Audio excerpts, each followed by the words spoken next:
Hello student, हमारा topic है want half factor. हमने सॉल्यूशन के डिफरेंट टॉपिक्स पे डिस्कस हम लोगों ने किया है और डिस्क्रिप्शन बॉक्स में उसका लिंक भी है, आप पिछला टॉपिक वहां जाके देख सकते हैं।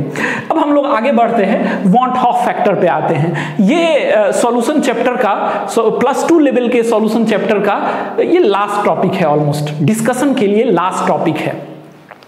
अभी हम लोग देखते हैं वॉन्ट हॉफ फैक्टर होता क्या है।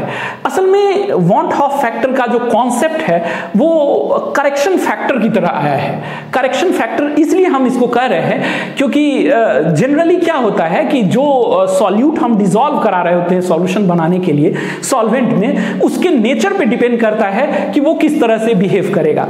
जनरली यदि आयनिक सॉल्यूट है तो वो डिसॉल्व होगा आसानी से और वो डिसोसिएट भी हो जाएगा।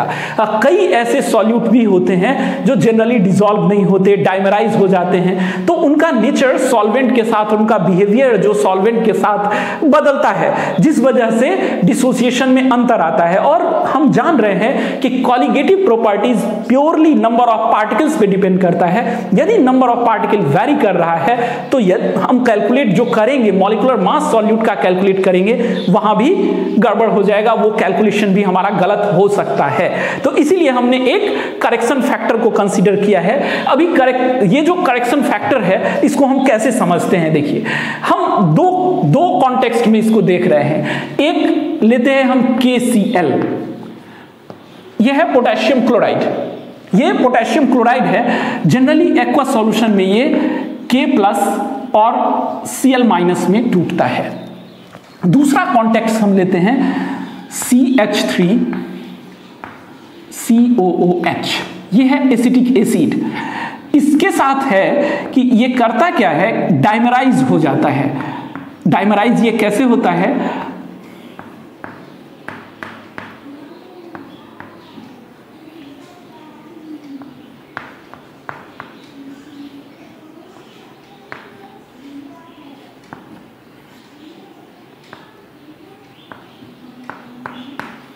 ये डाइमराइज ऐसे होता है। This is hydrogen bonding.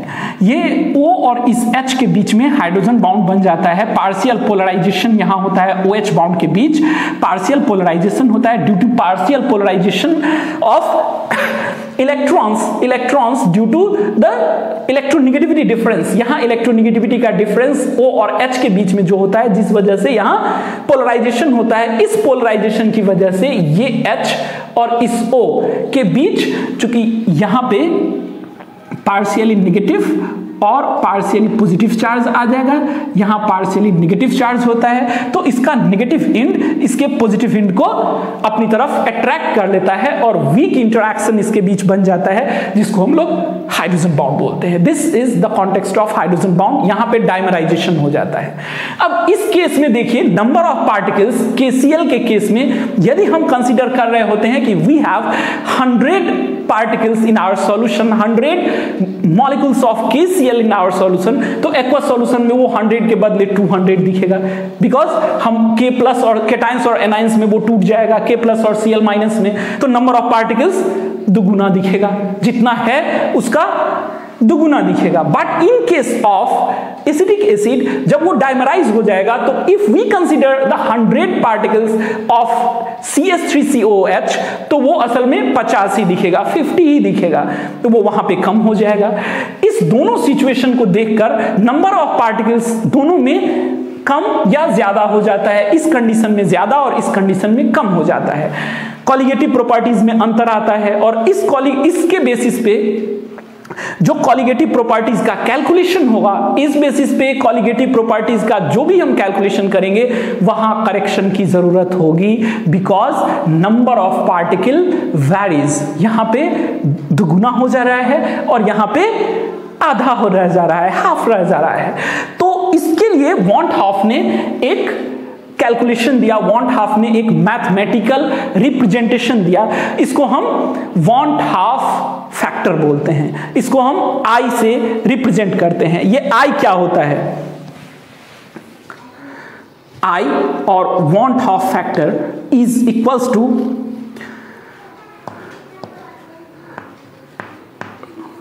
total number of moles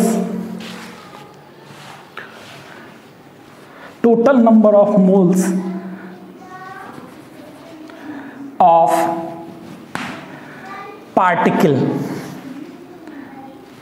total number of moles of particle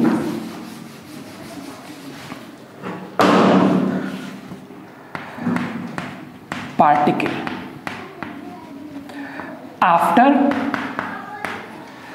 dissociation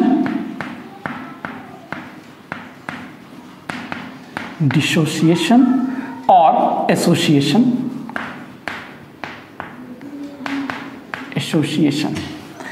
upon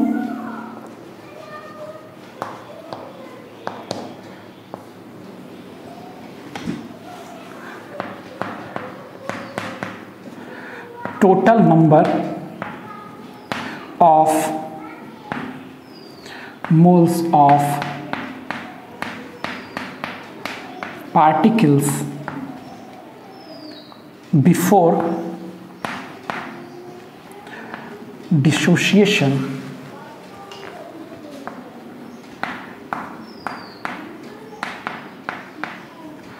or association। ये हमारा रिप्रेजेंटेशन होगा आई का। अब सवाल ये है कि आई जो हमारा है, आई को यदि हम रिप्रेजेंट करना चाहे, अब दोनों केस में हम आई को देख लेते हैं। इन केस ऑफ KCl जहां पे दो पार्टिकल्स में ये कन्वर्ट हो रहा है, दो पार्टिकल्स में एक्वस सॉल्यूशन में ये डिवाइड हो जा रहा है, तो वहां पे आई का जो वैल्यू होगा वो 2 हो जाएगा, आई का वैल्यू 2 हो जाएगा। और जहां हम CH3COOH का बात कर रहे थे, वहां चूंकि डाइमराइज हो जाता था, नंबर ऑफ पार्टिकल्स हाफ हो जाता था, तो आई का जो वैल्यू होगा वो 0.5 हो जाएगा, आई का जो वैल्यू है वो 0.5 हो जाएगा। इसी बेसिस पे हम कैलकुलेशंस करेंगे। और इसका मतलब हुआ कि जितने भी हमारे कॉलिगेटिव प्रॉपर्टीज हैं, सारे कॉलिगेटिव प्रॉपर्टीज के कैलकुलेशन में हमको एक फैक्टर जोड़ना होगा। वो फैक्टर है वांट हाफ फैक्टर। अभी देखिए, यदि हम relative lowering of vapour pressure की बात करें तो क्या हो जाएगा, P1 nought minus P1 upon P1 nought is equals to N2 upon N1, N2 upon N1, ये हमारा फॉर्मूला होता है। तो हम इसको I से मल्टीप्लाई कर देंगे। Delta TB is equals to KB into M, इसको भी हम I से मल्टीप्लाई कर देंगे। Delta TF is equals to I into KF into M। ये जितने भी हमारे इस तरह के कॉलिगेटिव प्रॉपर्टीज के फार्मूला हैं, सब में हम क्या करेंगे, आई से उसको मल्टीप्लाई कर देंगे। आई करेक्शन फैक्टर है जिसको हम वांट हाफ फैक्टर कहते हैं। Thank you students, happy learning.